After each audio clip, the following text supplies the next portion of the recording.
Hey everyone, welcome back to Maple Mill Acres, also known as Creekside Maples. And we're glad you're here. Well, I'm Tony. I'm Joni. And this is Jade. She wants to be in the video.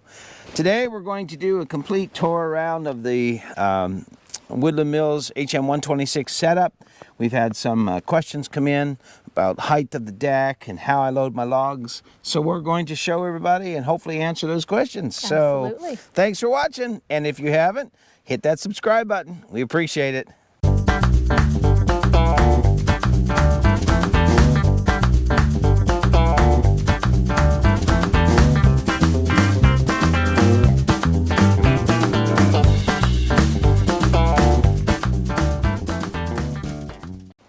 So, okay, everyone, to get started on this, when I first initially knew I was going to get a mill, I had to start thinking before the mill arrived how I wanted to set it up.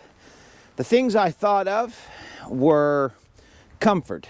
I don't want to be bent over working on every log, removing every board, rolling every log on, trying to fight with it up over the deck and all that sort of thing. So I got thinking, how can I set this up so that I don't have to do all of those things and it's easiest on my back. If you're a young man in your 20s, that probably doesn't matter. But I'm in my 50s, and yeah, I told you my age, generally. I know I don't look it, I know. But I wanted something that's easy on my back. I have arthritis in my back and a degenerative disc. And so I wanted it easy. So I had to think about all those things. I had to think about things like, how am I going to load the logs on, because I don't have a tractor.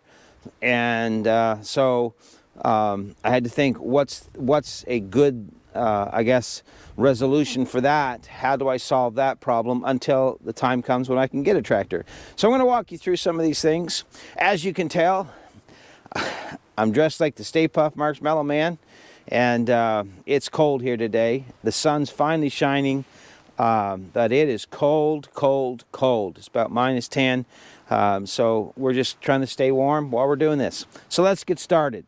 Where did I start? I started with my deck preparation. The first thing I did was I leveled my ground. We have a huge slope here on our property, and so there's a huge runoff downhill. So I wanted something that was level. So I spent the time leveling the pad where I was going to set the mill and putting in some good gravel, and then I brought in crushed rock so all of the water, all the liquid will flow off. There will be a day when I put a roof over this and put a building here, but in the meantime, you know, it's one project at a time.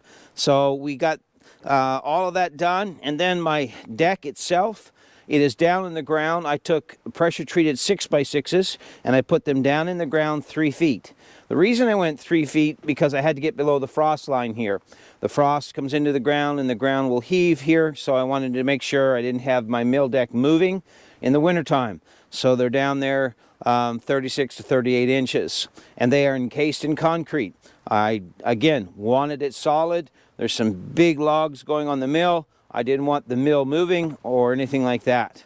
So once I did that, I got my 6x6s in there, and then I had to think about how high did I want it for working from the top of the bunk to the ground where I'm standing. I want it comfortable so that I can reach the log without bending way over. That's very uncomfortable for me. I wanted to be able to take the lumber off and move it around my lumber yard, again, without bending over to pick up every piece of lumber. That gets old really fast. So some folks are asking me, some questions came in, how high is your deck? Well, I'll tell you what it is from the ground up, okay? Now, from the ground to my leveling foot, that's 16 inches. And it is sitting on, this is a 6x6 in the ground, and it's sitting on 6x6 because I want it solid.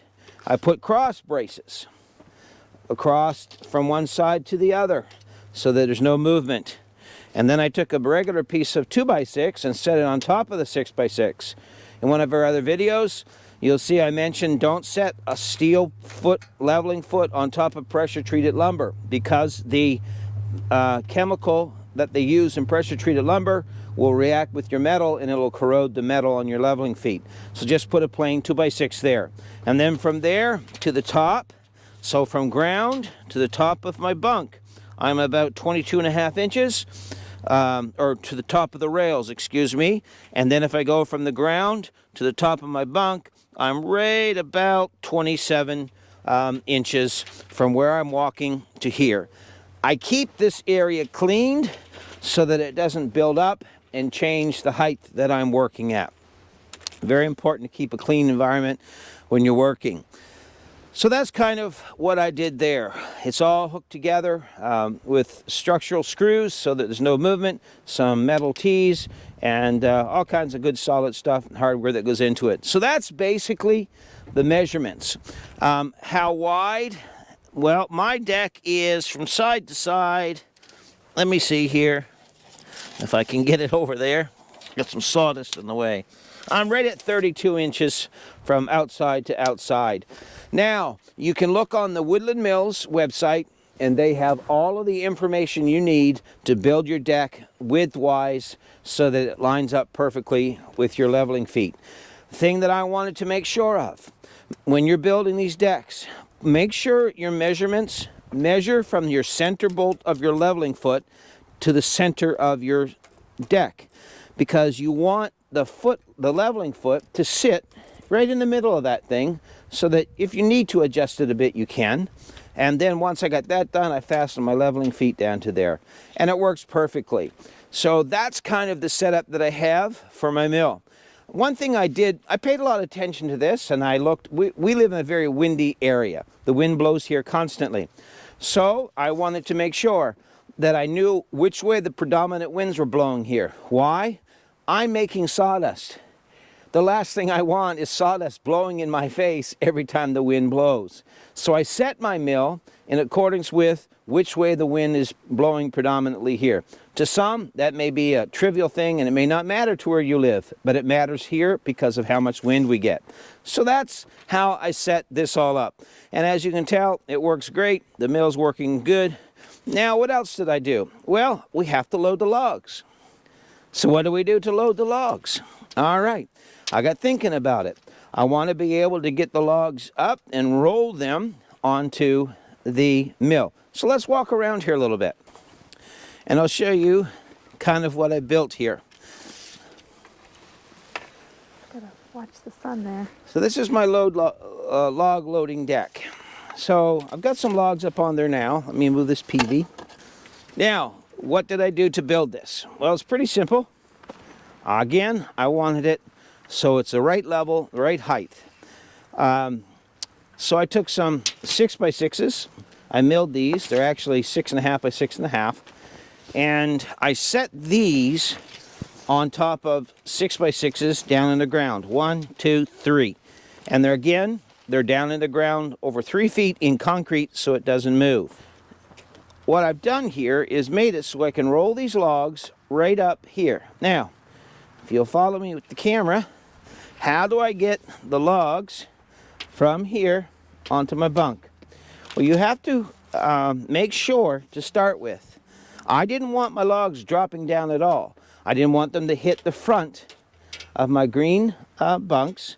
I wanted it to roll flawlessly right across and right onto the bunk. So what I did was I come up with these 5x5s. Actually, they're 4x4s, excuse me. And the way these work is I drilled through here. I put 3/4 inch threaded rod. I put big washer here, a big nut here, a washer in the center, and another nut and washer over here. So that all went through this and through my 4x4 and secures it.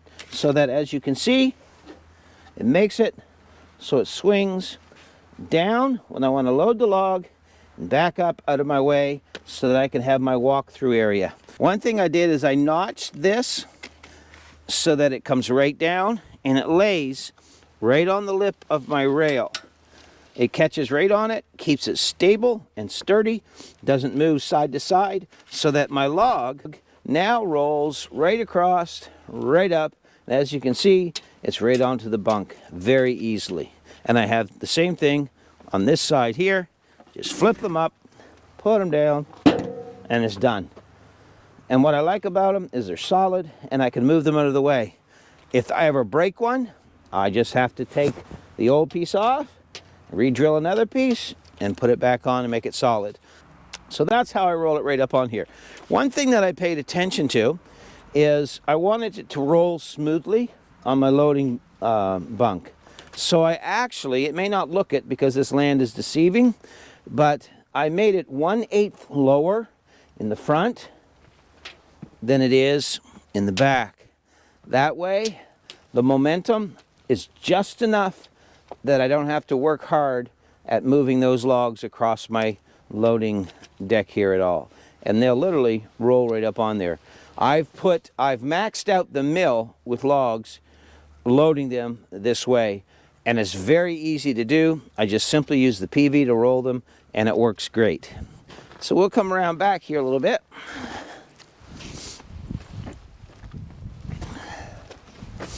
Hopefully you can see this.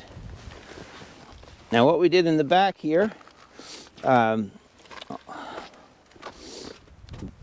got logs there in the way right now, but there's a ramp right here that comes up and is attached to my main beam here. And it slopes down. I angled the ends and I buried them down in the ground so that loading logs, I can literally, as you can see, dump the logs right here, and without much effort at all, very minimal effort, I can roll them right down, right up the ramp, right onto the loading bunk, and then as I mill through them, I can roll them right onto the sawmill itself. That is so sweet setup. It's so easy. And again, I don't have a tractor. I had to use my brain. How am I going to do this without killing myself doing it? And that's how I do it. So I can literally drive down my road to the mill, drop the logs off from the pile, roll them down, up the ramp, and right onto the sawmill itself. So it works great. So that's kind of how I've got it set up. There's a few other things that I've done. Now, a lot of times, the wind's blowing here, like I said, 90 to nothing. And so it's really, really hard to keep things in place. So what I do with my mill, when I'm storing it, I put it all the way back, and I have a set of vice grips. And I lock those vice grips right in front of this wheel, not on the wheel, and I don't lock it down on the rail with the teeth, but I just down on there a little bit and lock it in, and that keeps that mill from moving back and forth. I do know that some of them, the newer ones, for the trailer kits, have locking pins. Well, this is not a trailer kit, so it doesn't have a locking pin. So I've done that. Some other tips that I've found very helpful. If you want to walk around here. We set up the mill to sell lumber. So how do I keep the orders straight? Well, the way I keep the orders straight is I went and got myself some of this magnetic peel and stick stuff. It just goes right on there. It's magnetic, and I can write on these with it's dry erase, so I can write on it, and then I can keep the orders straight. That way, if you want something, all I gotta do is write on it, and then I know what you want, and then we fill the order, and when it's done, well, then we erase it. So I've done that. Now, if you do milling, you know there's an awful lot of slab wood. There's boards. So I built myself this. This is my little slabwood cradle. This is 10 feet long, it's 4 feet high, and it's 2 feet wide. Okay? And the way I've designed, it doesn't sit right on the, well, it does sit right on the ground, but there's room under it for water to flow under it and all that stuff, so it doesn't just sit there and rot. And I built this to accommodate my big saw so that wherever there's a gap, I measured, I want a 14 to 16 inch block of wood, so I know if I put my saw here, that gives me a cut. If I put it here, it gives me a cut. I put it here, it gives me a cut, and so on and so forth, so that I don't have to measure every stick of wood for the right length. I already know, because I built it to accommodate the lengths I want. When I fill this twice, believe it or not, 10 feet long, 4 feet high, 2 feet wide, that gives me about a cord of wood. So that's a lot of wood, as you can see. Get yourself a couple sawhorses. Again, when I take the wood off, the boards off, I'll lay a few over here until I get enough, and then I'll just mill those out all at once, edge them. Get yourself some good PVs, priceless, you need these. A PV is one of the oldest tools in the book, used for probably 100 years in the logging industry, maybe more. Something else I've done, get yourself, this is a torque wrench. I do not guess at the tension for the blade. Everybody seems to have a lot of tension problems. I guess that'd be tension deficit disorder. Ha! See what I did there? So get yourself a torque wrench, put it on there, torque it 22 to 25 foot-pounds. I keep mine set at 23.5, and it works perfect. Never have a problem with the blades flying off when I set it with the torque wrench. I don't guess. Other little things, little things that we've thought. We get a lot of mud, a lot of rain here, so a lot of the logs have mud. So get yourself a wire brush. That's what I use, and I wire brush the mud off it because mud is the enemy of sharp blades. So I do those things. Keep my chainsaw sharp and handy. Something else I did, I'll show you.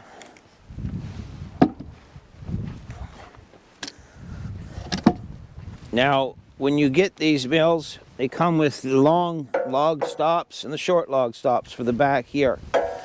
I took my long ones, welded a little thumb tab on those. That's just rebar. I drilled a hole through it, put the rebar in it, and then welded in there my welder. That's a good picture.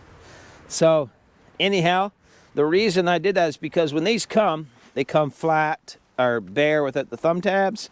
So, when you got your mill up off the ground like I do, they'll just drop right through those sleeves and come right on the other end. Hard to pick up. So that's why I put that on there, and it works perfect, and it allows me to cut all the way down, you know, to like 1 7/8 inches. Now when I want to cut lower than that, I just throw the short log stops in, and that works perfect. So I've done things like that to make this work better. Where's that one little section of measuring tape you always keep? That's Yeah. kind of a handy Yeah, I'll show you a couple other little things. We'll switch over here. Now when I ordered my mill, I ordered the extension so I can mill 16-foot logs. What I did is I left this long because I'm going to add another extension here in time.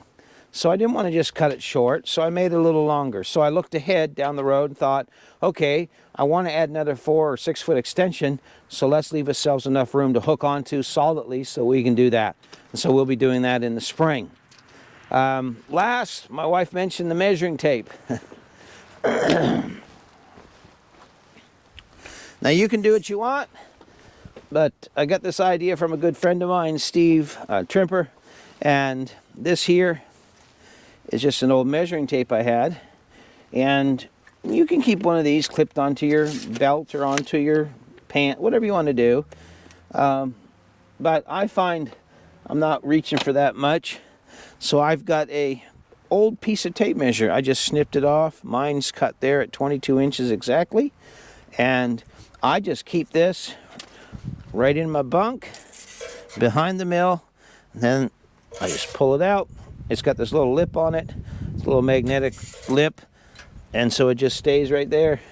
When I want to measure, I bring it out, then I can lay it on my log, do this, do that, and then when I check my blade height, I can very quickly just take it and measure to make sure my blade is the same height all the way across and all the way down.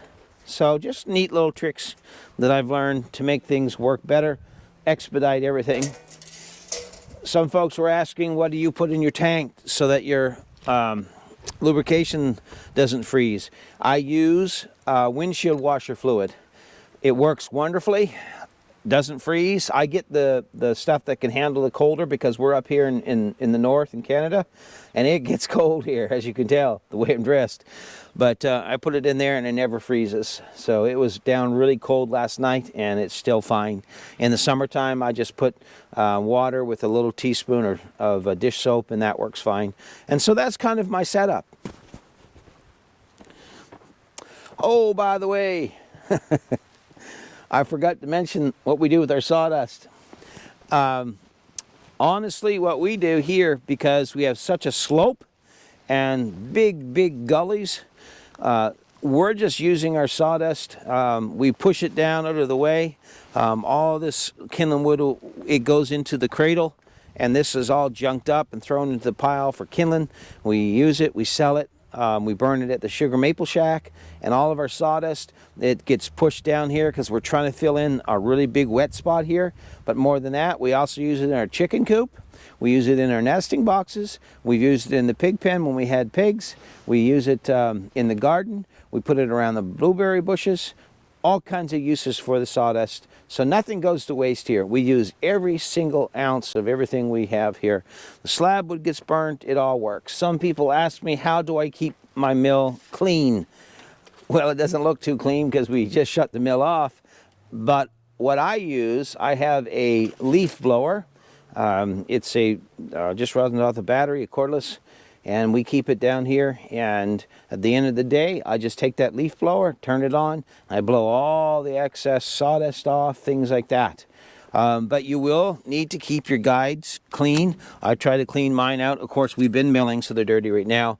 But I try to keep these guides clean, and I keep them checked to make sure my spacings are right. And that keeps your blade from getting any slap in it. I make sure that's rolling perfectly on the back rollers. So all those things you'll need to do. Make sure that you check your rollers here.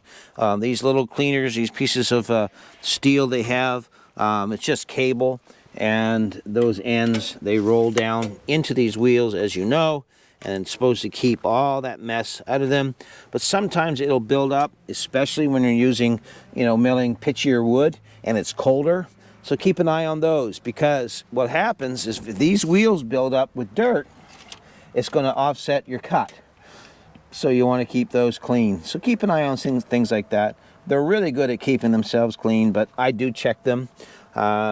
Keep your main beams here that your head goes up and down on. I keep those cleaned up best I can. I lubricate them, every week with some just silicone spray and things like that. It makes a difference. It really truly does.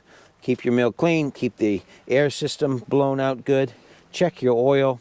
Yeah, just simple stuff. And so we hope that you find this interesting, and we hope that it helps you set your mill up. And remember, any day you can mill is a good day. So keep the sawdust flying, keep the blade sharp, and have yourself a wonderful day. From Tony, my wife Joni behind the camera, thanks for watching. If you haven't, hit that subscribe button, and make sure you hit the thumbs up so that you don't miss anything, the notification bell, so you always know what's going on here at Maple Mill Acres and Creekside Maples. And take care, God bless, and we'll see you on the next one right back here at the creek.